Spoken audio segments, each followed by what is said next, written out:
You're listening to Parasearch Radio. News, views and reviews from the world of the paranormal from across the UK and beyond. Find us on Facebook, Twitter and the World Wide Web.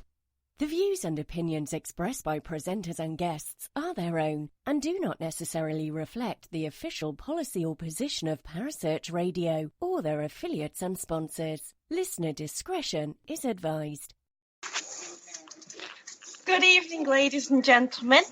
And obviously we want to wish you a happy Halloween, because obviously it's Halloween. It's the 31st of October in the UK. And we have a very special show for you this evening. But obviously first I am joined by my co-host Carl.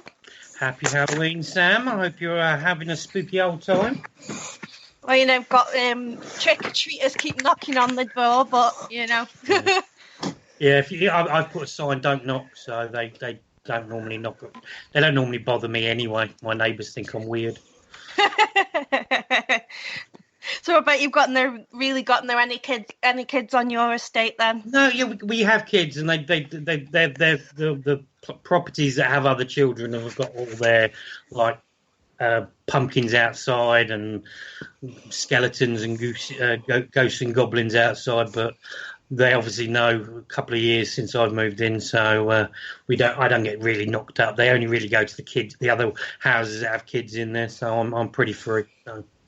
Cool. And I hope all our listeners are having a good Halloween and they're going to enjoy this show. A very, very special show. Yeah, and obviously, I suppose, with obviously the guests we have on and what she does, it is kind of probably a Halloweenish, theme-ish, I don't know. Well, we've had a couple of technical issues that possibly could be related to Halloween, crossing that veil. But, it's going to be a good show. So, obviously, we shall announce now who we have on. That is Bloody Mary. Do we call you Bloody Mary, or would you like Mary? You got to call me Bloody Mary 3 times if you want it to work. It doesn't matter at this point. Bloody Mary or Mary, but Bloody Mary, Bloody Mary, Bloody Mary. Right, that's the 3 times, so we're safe now. So obviously, of course, if nobody knows who you are, would you like to tell all his listeners what you do? Sure. Hello, I am Voodoo Queen of New Orleans, Bloody Mary. I am also a paranormal investigator, a psychic medium, an author, and I have my whole own entire haunted museum in a very haunted spot in town, as well as a tour company that we go everywhere, and longest running paranormal investigations in New Orleans. Plus. Busy woman. And I'm on a lot of those TV shows that I believe actually make it to the UK, Ghost Adventures, Paranormal Lockdown, and all that jazz. So you might have seen me there, too. Yeah, because you've obviously been on a few Ghost Adventures episodes. 4. Yeah. You obviously were at the Haunted Museum live event. Yes, when they were just, not last year's, but the first year's, the grand opening for them. Yeah. And I had just grand opened mine about 2 months before that. Cool. So we were linking up. Good. So one of the things that obviously I've been intrigued by, obviously I am aware of you and I have seen you on the show and everything like that. The bit that is really interesting, because obviously you're coming over to the UK for as one of the speakers for Sage Paracon. Yes, I am. In about a week and a bit. And looking forward to it. Yes, it's going to be fun. It's a good thing, and a lot of the guys that come over from the States absolutely love it, and you'll be made so welcome by the Sage tribe. Well, but the thing that really intrigues me, obviously, with you've got the museum, right, which we're going to come on to in a second, and obviously you're in New Orleans, one of the paranormal hotspots of the States. Yes. But it's this whole Voodoo Queen, because obviously in the UK we don't really have much exposure to voodoo in like television, apart from obviously on films, etc. So can you just give a quick explanation on what it means to be a voodoo queen? Well, I think you probably need to know what voodoo is first, probably. Yeah. So that's in New Orleans voodoo, which is unique. There's a whole bunch of different types of voodoo. The head title, highest that you can get would be queen. And I had that title passed to me from the last queen in the New Orleans voodoo lineage. And I'm also Mambo Asogwe, which is the highest level you can get in Haitian voodoo, as well as Catholic and twinned with the old religions from your parts and all that jazz. Mm-hmm. So voodoo is an ancient religion that stemmed from the African tribal belief systems that traveled to the New World with the slave trade, and generally landing in the more Latin Catholic areas, of which New Orleans is one. You would have the religions blending because there was a bit more permissiveness with the slaves in those areas. Slavery is always oppression, of course, but there was a little bit more freedoms here. And you have to realize that the Catholics were never really against dancing or music, and voodoo is a danced religion and a musical religion. So the same areas that you get a form of New World voodoo, you also get a form of music. So New Orleans and jazz, and Brazil and theirs, and Cuba and such, because it was those polyrhythmic beat of the voodoo drums that was for the spirits that mixed in with the European instruments and created a sound. So just like there was slightly different beats of the drum and slightly different dialects in word, they also became like slightly different in the way the voodoos developed. Right. So, and plus you have to realize geography. We might be stuck in the South and in the U.S., but we're the gateway to the Caribbean, and we have more comparisons out that way than we do to our southern brother and sister states. Port town, big port town, lots of different people coming in, lots of different ideas, and a strong magic already in the place from the river and what I call swamp magic. So I teach swamp magic, and I do what I call voodoo paranormal, because I mix the old religions and their belief systems with the ancestors with modern paranormal investigation. Okay. So does that help? Yeah, it's kind of like a shamanic religion that came, that's very earth reverent. It's very nature based. It's also very ancestral based, and you would have your deity forms as well. Because obviously the exposure that we have with voodoo over here is obviously live and let die. Yeah, live and let die. And obviously the other programs that you get over here that cover the voodoo, and it's a bit like some other elements in the paranormal that it sort of can get portrayed in a bad way, isn't that right? Of course, yes. And it's all to do with all religions, that. So obviously we're a bit similar to witches in the UK and pagans and stuff like that. They can have this persona of the negative part of it, when actually majority and most of the time it's obviously nothing to do with the negative side of it. That's correct, isn't it? Well, it's really not. What you're talking about really has nothing to do with the religions. Right. What you're talking about is human nature. Yeah. So there are people in every single religion in the world that are out to harm others in personal gain, and there's others that want to help. So whatever they're working through, whether it's voodoo or witchcraft or Catholicism or Judaism, there's good and bad priests in everything. So it really is human nature. But Hollywood, who wants to make it darker and make it more interesting, just like everybody wants to talk about, the paranormal, the fear part, like Paranormal Activity, where you're going to be pulled down the stairs by your hair. That rarely happens. Sometimes on a Tuesday, but in general, it rarely happens. Yeah, because obviously we have with the paranormal on TV and the films and stuff like that. It's always demon this, demon that. When right. there are cases out there, and obviously you go through those, and there are some prominent cases. But majority of the time, people in their careers of the paranormal will probably never experience a demon activity. So I guess it depends on how heavily involved in it. But again, just like everything, you're going to run into good people, you're going to run into bad people, you're going to run into people that want to rip you off. It's just the percentages that are in human nature are in all religions. But then Hollywood wants to twist it, like you say. Absolutely. Religions want to twist it because they don't want you to stray, or they're afraid if you go do this that you won't be a good person. So you've got the religion saying, oh, it's evil to deal with the spirit world. And that's been going on for a very, very long time, right? Oh, yeah. Thousands of years. Yeah. So, that's because you better be on our side. Because if you're not on our side, you're going to be going down the wrong road. So, let's put down those people. Let's demonize them. And that's just history. The victor wants to demonize those that were there before to maintain to be the victor. Yeah. But I hate the politic part of religion. I absolutely hate it. And I mean, there's politics and paranormal too. I don't like that either. But I must. When you've got religion, you're always gonna. It's like two subjects that you shouldn't talk about, and that's religion and politics.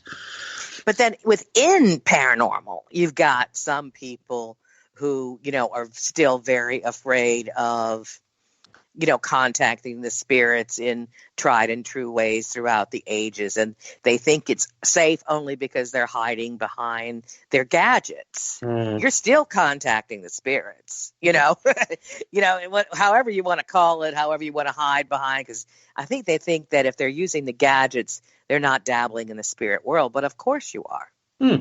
If you contact the spirit, whether it's via a ritual or via whatever, or through SB7 spirit box or anything, or a dream, you're still contacting the other side, and you still got to be very, very careful when you respectful. Respectful. Yeah, that is the biggest key that I, in my 20 odd years of doing the paranormal, my journey is the respect factor, because I think sometimes that can go out the window because of the Hollywood factor. Yes. And people think that is the right way of doing things. Like provoking, which I'm against. Yeah, I describe it as if you walk into, say, a bar and you go up to somebody, get into their face and shouting at them, you're not going to get a good response back. Yeah, that's how I describe it as well.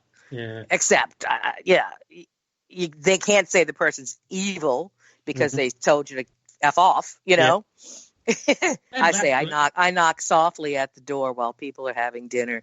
It might take a long time, but eventually they're going to hear me, and they might trust me and let me in and talk to me. Hell, they might want me to sit down and have dinner with them. But if I barge in the front door and go punch them in the face while they're eating, push them out of their chair, steal their plate, I'm going to have a reaction that's a little more. So I can't say, see how evil he is? It's me. Yeah. I totally agree with that. And then I joke around and say I don't believe in one-night stands, because if you just go in a place real quick, you want to make as much noise as you can to get as quick reaction as you can, which is a lot of TV shows do. But if you're going to a place night after night, day after day, you have years of interactions with the same spirits in the same places. You see their evolution. You see how they change. You see the human factor still existing, that there's moods and there's laziness and there's activity and there's sensual parts. They change just like we change. We all evolve. Absolutely. So just quickly going on to Sage Paracon. Yes, obviously, because we are the official radio show for Sage Paracon, and we're going through and interviewing all the amazing speakers, you being one of them. Just for the people that are listening, because I know there's plenty of listeners in there and they're all interacting in the chat room, just give them an idea of what they're going to expect through your talk or your lecture. Not obviously, don't go into too much detail to spoil it, but just give them an overview. Okay, you want some surprises and you want information all balanced. Okay. Well, most everything I do is kind of sort of within a ritual format. I'll open gates, I'll close gates. Even the act of storytelling and lecturing or narration is about seed sounds and calling spirits. So, I will be talking about voodoo and how I mix voodoo with paranormal and the different ways that things that have happened throughout the years. I could also give some insight onto some of the things that have been revealed through the case that I'm working with at my haunted museum. Now, we have 13 ghosts, some of them travel with me, so hopefully the airlines won't charge extra. But basically, there's 13 ghosts, but there's 2 that are very, very newsworthy case. And I will be able to explain some of that and get feedback from people, as well as tell them a little bit about Gree and voodoo dolls all at the same time. Yeah, that's something that I'm very, very interested in picking up when I see your talk, and that's because I know you're going to be. I think MJ's already announced that you're going to be doing a workshop on how to create your own voodoo doll. Well, I can show you how. I don't know if we're doing a full workshop because I can't bring materials across the border. Unfortunately, they will abscond with all my Spanish moss. But I will show you how. I'll bring enough to do one, and I have some that I'm going to sell that I'll bless and name and task for you and give you the lowdown on kind of how that works and how spirits are involved with some of these things. Maybe a little hint on how to animate some of these things, because you carry spirits in pouches and in dolls and in bottles, and it's not like we're going and like grabbing a ghost. It's not like that, though. They're welcome to latch on if they want, but that's not what it's about. But yes, I'll go into the voodoo as well as certain maybe potions and things that we do to call spirits and calm spirits. And even though it's your namesake, I have a whole thing again. Let's get beyond sage. Yeah. And I'm not talking about sage paragon. I'm talking about the sage that you burn. Yeah. That is, I don't know if that's why you named it sage paragon. No, I'm talking to MJ because I've known MJ for quite a while, and she just liked sage. Well, there's a word of sage being a wise one a long time ago too. He is the sage, There's that kind of sage, and then there's the kind you burn, and the kind same as the kind you eat. I just think it was a name that she thought of, and she liked. Obviously, she liked. I think I'm right that she likes to cook with sage, and I think it just came as that. It wasn't actually natural. Natural progression. Natural progression to call it sage paranormal, and obviously sage paragon. But I know that the sage tribe that are out there that will be there over the weekend. I'm excited. I have some bloodline connection ghosts that might have had something to do with the areas that we are. So it's always fascinating to travel to bump into past life and or, past bloodline spirits. So we'll see what pops up.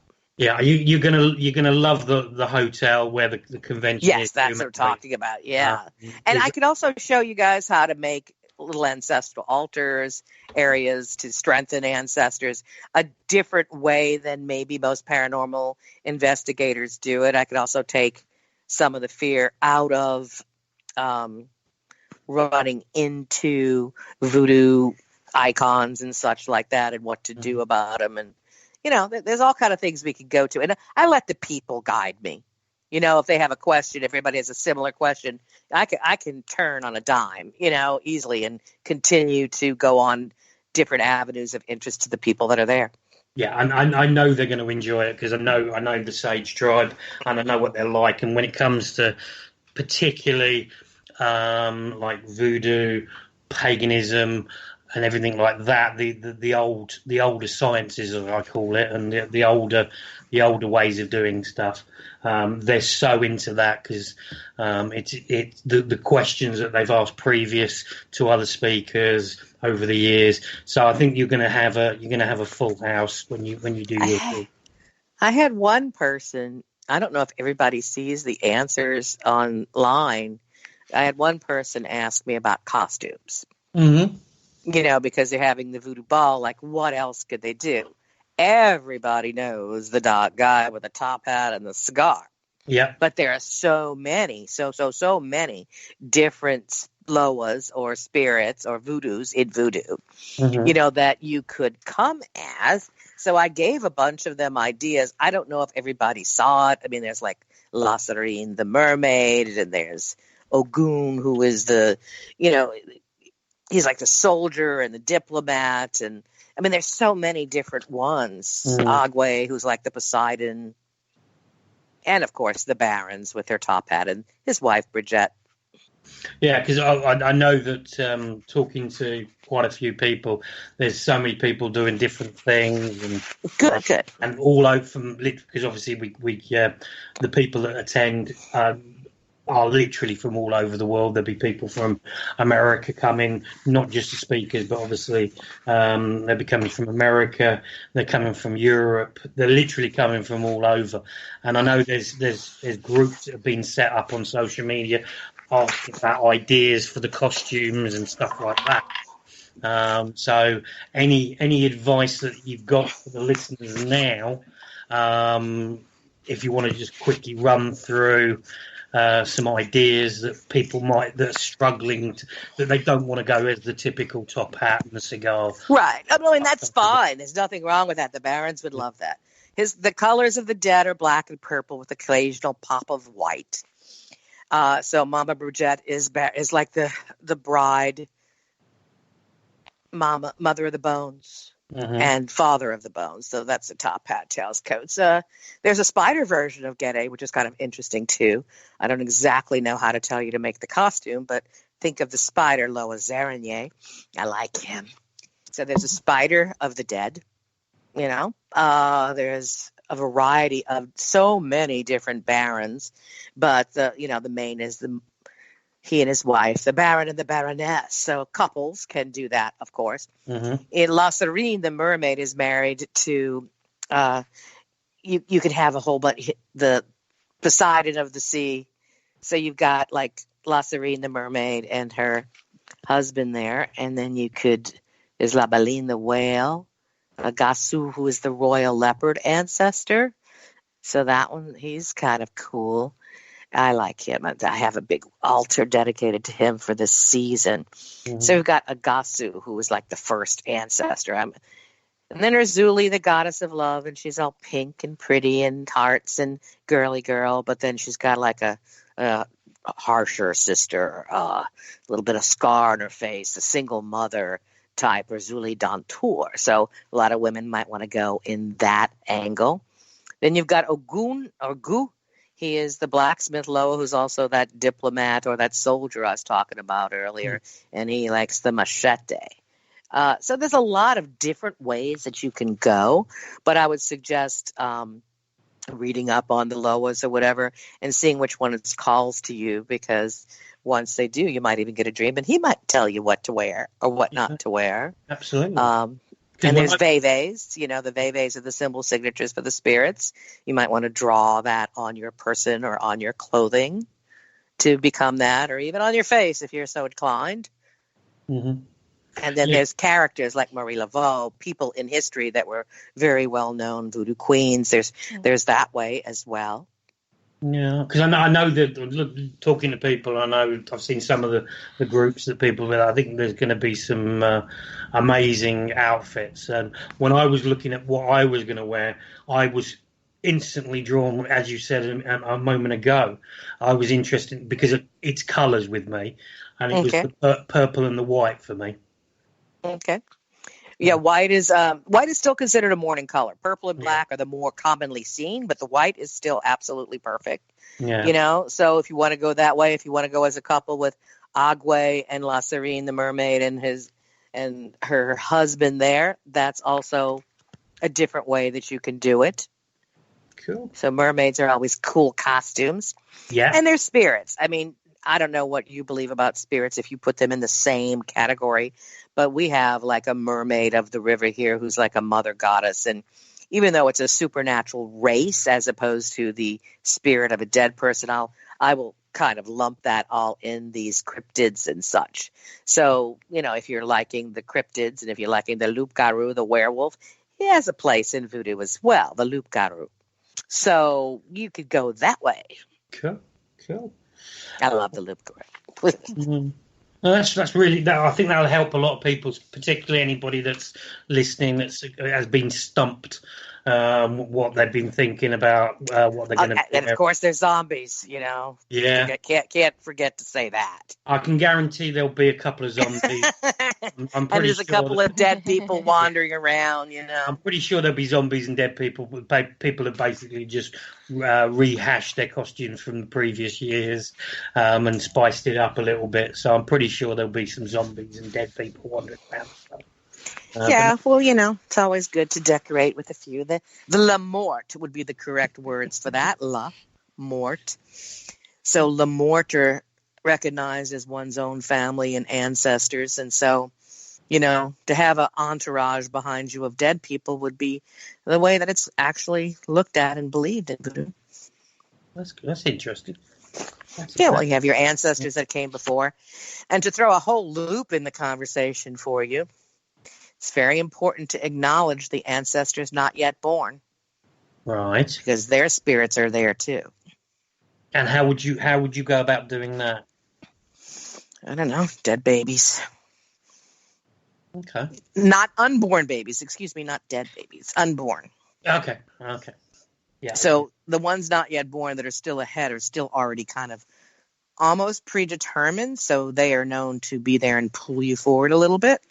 So you could have a few ahead as well as a few behind you. Okay. That's interesting. That is very interesting.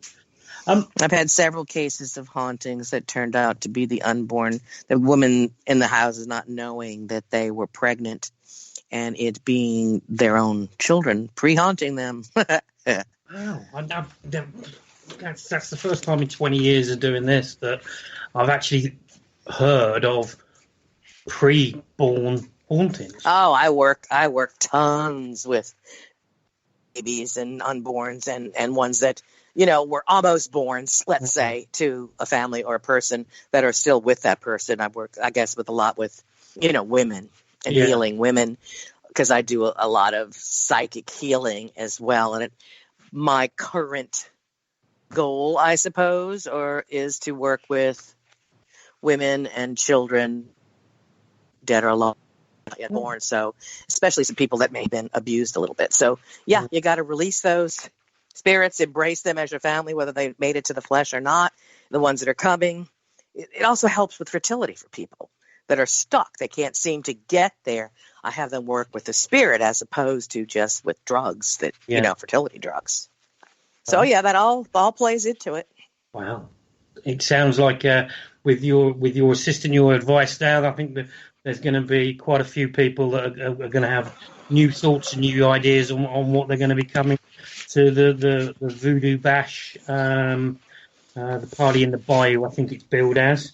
And following on from, obviously the bayou and obviously the swamp area, you mentioned when you first were talking about, you were talking about swamp magic. Yes. In fact, there's a very interesting English witch in this country who I did a swamp magic seminar for all of his witches in LA, I believe. Mm-hmm. And at the end of it, he came to me and he said, you know, until you had this talk, I had totally forgotten about my roots in the swamp marsh. No, they called it salt marsh where you're from, right? Yeah. That's right, yeah. And he said, you know, I have to embrace that again. I forgot that my family worked a lot in the swamps, you know, back in history. Mm-hmm. So to bring that back into my work was very important. Many areas, if not most in the world at one point had been swamps. New Orleans, in some form or another, New Orleans was all swamp and still mainly right now. So that's that primordial energy. It is raw that you can create from. So to draw up through the marshy areas, those crossroads betwixt and between places that where land meets sea and the creatures that are there. Again, you might put them in the form of cryptids, but you might put them in the whole realm of the fairy or the elementals. Mm-hmm. Those are important spirits to kind of get to know too. Yeah, because I know because of obviously the way MJ's put together the speakers for the convention. I know there's going to be people there who are going to be covering the elementals. They're going to be covering from particularly from the guys that are coming from the UK. Cool. Some of those speakers, they're going to be looking at that part of it. So it's more of a this year. It's more of a like a how do I put it? It seems to be more on the spiritual side of it. So obviously you've got the voodoo side from yourself and all the wisdom. And I saw there was a shaman and there was a witch and there was a few. Yeah. Pagan. We got pagan. We got one of the pagans coming who's going to be looking at that. And obviously we've got all the different, and obviously involved in all of this. We've obviously got Calvin Van Crush as well, who's bringing his occult stuff with him. I have tons of that too, but I didn't know if I wanted to bring it cross customs. I was a little worried about that. What sort of? Because obviously, when I've watched you on the shows, there was one particular like ritual you were doing with Zach and Aaron, where you basically involved like whiskey with it as well, wasn't it? Rum. Yeah, rum. Always. Everything I do, every ghost hunt, every lecture, everything. And it's not for me. It's for the spirits. Yes, spirits love spirits. That's my motto. Okay, that's quite a refreshing looking at, because obviously we're over here, basically, anybody mentions that type of spirit, it's like, you can't do that. You can't. No, it's not for you. No. That's what I mean. That's what I mean. Yeah, you shouldn't, but they can. It's like a social thing, you know. Like I give you the cigar, I give you the drink. It's because we're socializing. These are things they liked in life. The smell, the idea, the social aspect brings it to a person-to-person level instead of an experiment. Yeah. I mean, I don't like people to be drunk when we do this stuff. No. They bumble around in the dark, as bad as it is. It's not, but it's more of a toast. It's not somewhat pot, and I don't go that far. But, I mean, I've had spirits request a lot more than just a cocktail. Yeah, I can imagine, because obviously in over that side, and when they were living, they were obviously people indulged in various different things. Right. And that's obviously what they're craving when they've passed over. So I have, I always ask, what can I bring? What can I do? How can I help? And I had just said that and walked away one night. I was in a graveyard. It was a small 2-person group, and the man was right next to my side, and the woman was back 5 steps, taking pictures, right? And we're walking away from the tree of where I had said this and left an offering. And all of a sudden I was like, oh, God. And the guy was like, holy, whoa. And we're like coughing and choking and laughing at the same time. And she's just a couple of steps behind and catches up. He's like, what? We both turn to her and say, it's like, you can't smell that. And we're like, and she's like, what? Feeling really left out. And I was like, oh my God. It was like 20 people were locked in a small smoking room in a building, and they opened it up and they were smoking pot for like a week. It was so much pot. It was contact high, astral, paranormal smell. It was in a huge area where no one else was, but only 2 of us could smell it. And I said, look, guys, I'll bring you a lot of things. I bring you cigars and cigarettes and food and liquor. Hell, if I'm going to cop pot for you. Yeah, exactly. But they'll try. They'll try for it. Yeah, well, like we said, if they indulged in that when they were living, they're going to want to indulge in that when they're on the other side. If the room will fill with a scent of a perfume, which happens, of course, on investigations, and I can identify it as a rose or a jasmine, I will go buy rose or jasmine perfume to bring it back to the place in the physical plane so that they get what they liked. It matches. You have to make it solid and grounded into this side for those communications, and they happen in a variety of ways: through smell, through sound, through taste, through touch. I must admit, it's quite. I've experienced obviously the smells, like the sweet smell of like perfume. I've smelled cigars is another one, and cigarette smoke and stuff. And a couple of times it's been the pot. So I was like, okay, I get it, and there was no way anyone else was there, to make that smell. Yeah. No, and it's more believable when not everyone gets it, because not everyone gets things at the same time. No, no, exactly. I think there was one investigation we were on, and similar to what you were saying, the group was sort of spread out a little bit, and the ones at the front suddenly smelt. I think it was like a very, very sweet perfume, and as they kept on walking, and everybody that got to that same spot suddenly went perfume. And then the people at the back came through, and every single person smelt the same smell in exactly the same spot. See, that's what usually does never happen with me. Oh, okay. Not every. I'm at the same table, and only 3 or 4 of us out of the 10 will smell it. Right. Same spot, same thing. It's about sender and receiver's ability. Not everyone is supposed to get the message. Not everyone is. I don't know. Not everyone is supposed to. Sometimes it's just a message for one person, and you're in a group of 3, and they're the only one that's going to get it in the direct way. Yeah. You might get some lingering after effects, but you're not going to get it. Everybody has a different piece of the puzzle.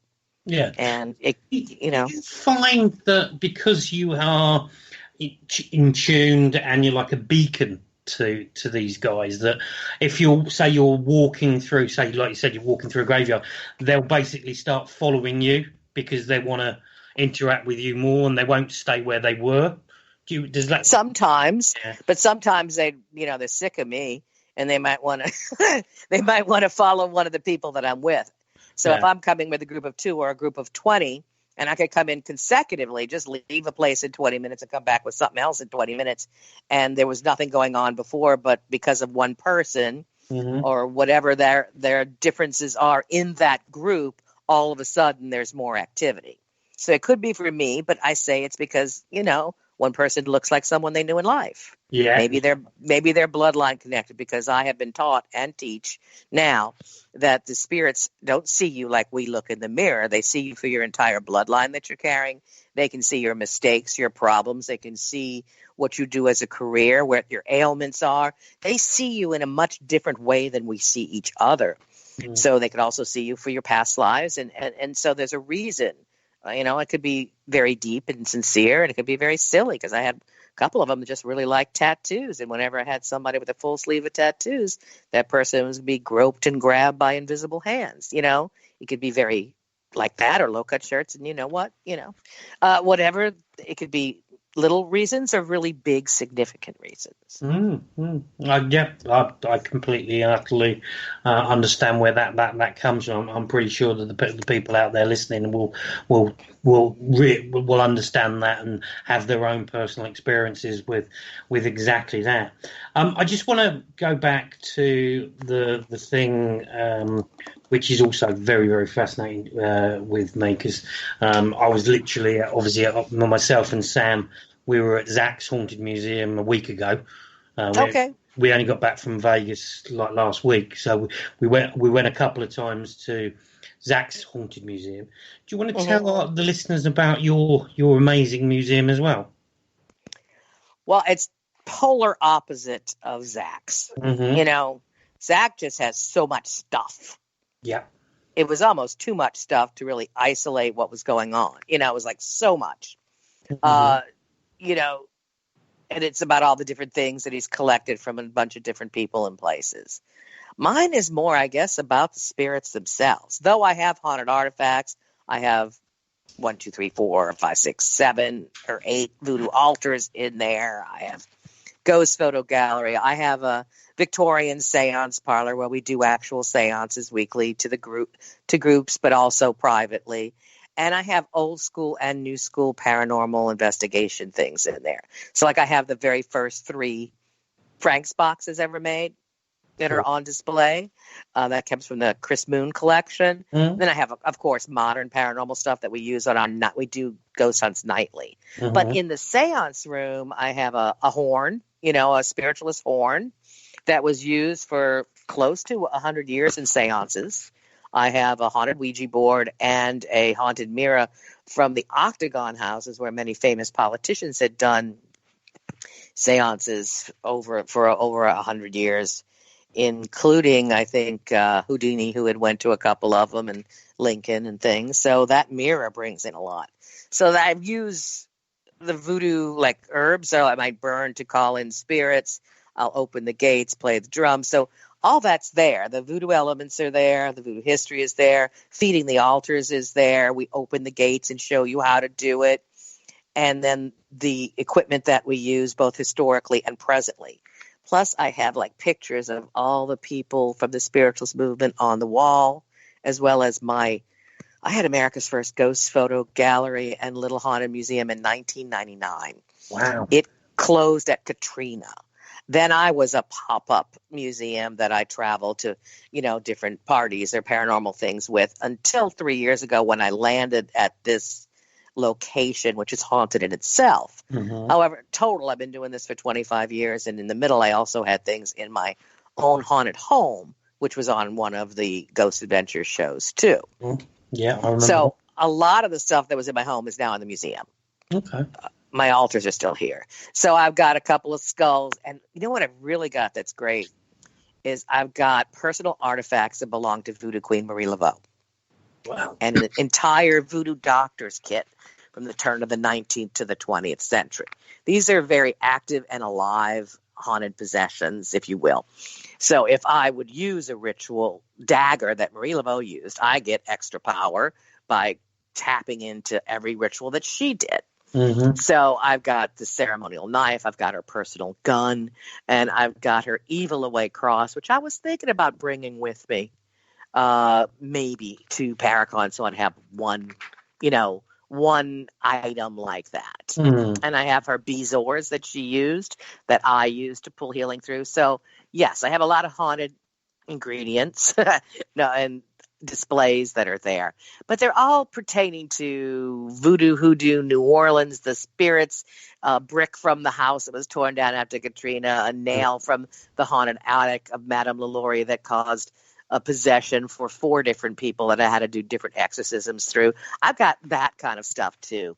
Cool. I'm looking forward to visiting when we hit New Orleans. Mine is a tiny, tiny place. That's also why it's the polar opposite of Zach's. Mine is a small place. It's got a gorgeous Creole courtyard with outbuildings, a 200-year-old building. And so it came with ghosts. Then I have the haunted artifacts. And again, going back to that whole children thing, I take care of a lot of spirit children and babies. I have a bunch of things from an orphanage that lets the children come back through. I designed the place as a spirit sanctuary, wanting them to have a place to tell their stories and to play if they want to, not just the children, but the adults as well. So inviting all of the spirits from town by having a piece of all of the most known historic haunted houses in the building is what I have been doing for the past 3 years there, as well as a specific case that is attached to the building that I've been working with their spirits, which is, interesting, fascinating, sad, and controversial, all rolled into one. Well, and I'll talk about that when I get there. Cool. And I'll look forward to visiting when myself and MJ and a few of the Sage Tribe come out to New Orleans in February. But I have something for you now and for all the Sage Paracon people or anybody listening out there. Yeah. I have been working my butt off very hard, not knowing it was going to be this this big of a deal. I have a Haunted Museum app that will be launched in a few days. Okay. Right, it's supposed to be done by Halloween, but it might be a few more days before I get it out there. So sometime today, you can come without having to come to New Orleans. It's a combination storytelling, podcast, vlog, and app, which brings you to all the different rooms and tells you a little about it, with set with music, and kind of takes you on a virtual journey. That's yeah. If you can send us over any links you've got once you've got it there, we'll post it in the various different social media. That sounds great. Yeah, it'll be as soon as me and Apple and me and Google get the nitty gritty down with we just got a little technical thing we're doing. Then it's out there, and I'll get it right over. Perfect. Yeah. No. We'll and it'll be on my website too. Yeah, we'll post all the links in the chat room and on the social media sites. Obviously, we've got the chat room at the moment. So people are interacting in the chat room. So we'll post it in there when we get a chance. So yeah, just go over, have a look.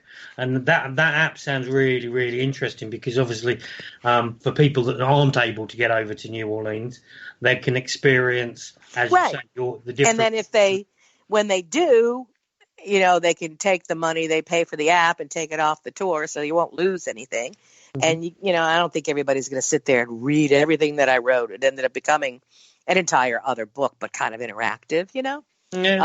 You can do it on your own, and it's going to link you back to a lot of things, further research things. It's been a project.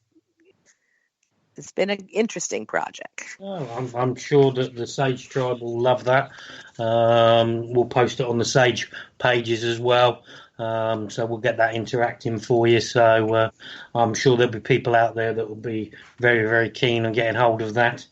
So yeah, that's really, really interesting because that's something that is good for people that potentially have got a phobia of not being able to fly and stuff like that. They can actually that's see true. these There's a lot of that. place, experience it, as you say, the storytelling, the music, and everything like that. So that's really, really good. And the photos, the paranormal photos, and the regular photos, and video evidence that's up at the top with it. On top of the stories, and then I'm going to try to add a monthly, updated little mini podcast of the, experience of the month, sort of thing. We'll definitely advertise that on the radio network pages, and obviously, I'm sure that we can get it all out onto the Sage pages as well, and get the word out. And I'm pretty sure that you'll have people that are listening tonight and that are attending Sage Paragon that will be definitely interested in that. We've got about 10 minutes left to go of the show. It seems to fly by when we always have very interesting guests. So just want to cover a few other little bits. Sure. You obviously say you do tours. Yes, 25-year-long veteran tour company, and I invented the haunted pub crawl, and I have done evening cemetery tours here for 25 years. And I have lots of experiences with that. They're closing them all, though, one by one. we'll post the links where people can find your tour. But haunted pub tours. So what is it like? You say going down Bourbon Street and going into the various different. Well, we do. Well, yes and no. Now there's a whole bunch of people doing it, but I literally invented it 25 years ago. We started doing it, and so the less people that knew about it, for me, the more investigation aspect occurred. But as time goes on and, paranormal becomes more popular and more people jump on the bandwagon, it becomes the crowded Bourbon Street and maybe not as haunted.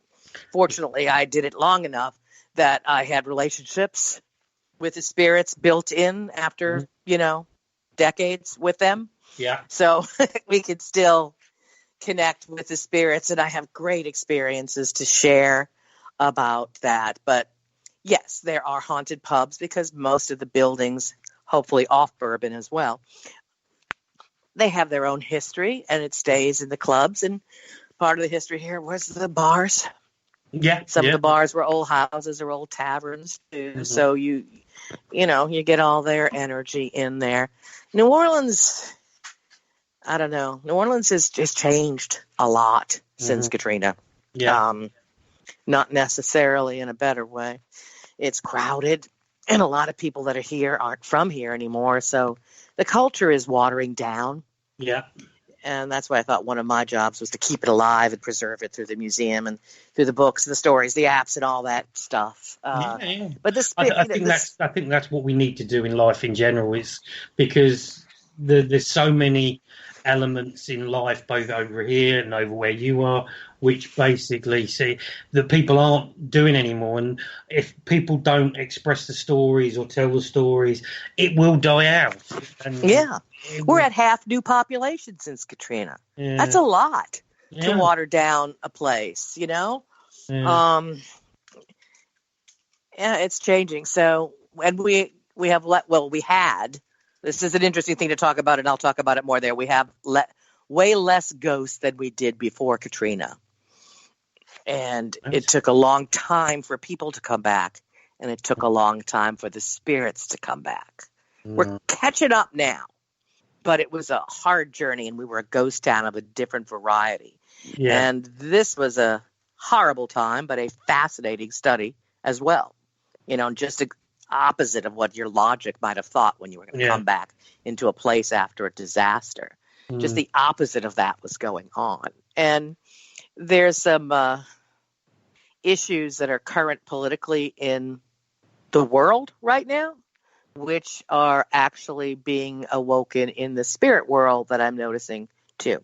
So that as above, so below thing is extremely apparent, having to do with women's rights and this and that in the spirit world. And we can talk about that at the Paracon too. Cool.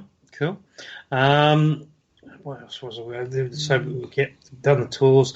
The other thing, obviously, you mentioned about the graveyards, because obviously New Orleans has some very historical graveyards.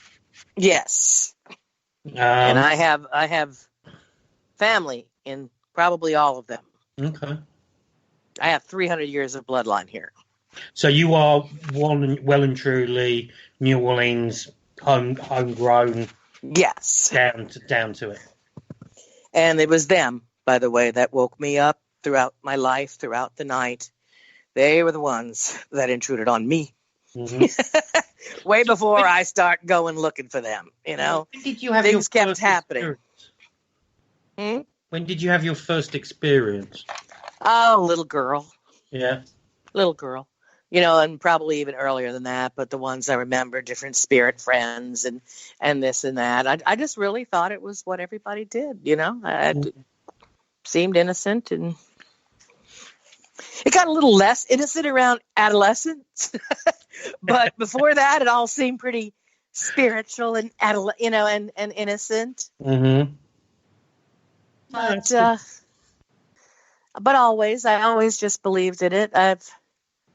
I guess people are weird with me because I'm not generally frightened. Mm-hmm. With everything, I'm unflappable. I just take it as a way of life and think it's very natural. So, is there anything that does frighten you besides humans? No. Yeah. That's besides taxes, and we have. There's been a couple of incidents in my life that, were a little frightening, but not in your typical, ooh, this happened and it was weird way. But, there's several occasions that I knew that stepping farther into a situation would be extremely dangerous and I better get the hell out. And I did. I listened to my intuition. But those are literally counted on one hand, So more of the time, it's more interesting, exotic life learning and traveling than the other. But that occurs, and I expect that there's a dark side and a light side to everything, and that I will run into both of it, and I have no fear about that, because I know in general, the dark side and the light side, they both want balance, and that's what it's about, Yeah, it's having a balance in life, isn't it? And in the spirit world, and to transform that, to tip the scales either way is not good for either side, so yeah, we need to be the yin yang, Well, so I don't have a lot of fear, but if it's something that looks dangerous, I'm smart. I will take care of it or leave if I can't. Okay. That's interesting. So you don't break out the big guns unless you have to. Yeah, exactly. Save your banishings, and I can banish you back into another dimension if I have to, but I don't do it at the drop of a hat. No, exactly. Well, we're coming up to the end of the show. This hour has just completely flown by. So just to let everybody know, Sage Paracon starts as of the 7th of November. So I think you can still get a few tickets. I think there's only a few tickets still available. I want to thank you, Bloody Mary, for coming on the show. I look forward to seeing you at Sage Paracon. I'm just going to pass it back over to my co-host, Sam, who will wrap up the show. But thank you very much. And thank you. All of you. all the information will be on our website and on the social media. So get involved, and we look forward to welcoming you to the UK in about a week's time. Sounds great. Can't wait to be there. No problem. In the meantime, look for me in the mirror. So, obviously, it's going to be my usual close down, guys. If you listen to the show every week, you know what I'll say. It's the usual, obviously. If you want to listen back to any of the shows, you can obviously just click on our name, PSH Radio. You can find us on YouTube, Twitter, obviously Facebook. And next time we are live, we shall obviously be at Sage Paracon. Is that come that quick? And obviously, I'd like to thank everybody who obviously in the chat room, and obviously our wonderful guest this evening, which was Bloody Mary, and obviously Carl. Thank you very much. Thank you very much. And it's a good night from Carl. Good night. And it's good night from Mary. Good night. And it's a good night from me. Thank you for listening. Don't forget to join us for more shows throughout the week. Find us on Facebook, Twitter, and the World Wide Web to keep up to date with all the shows right here on Parasearch Radio.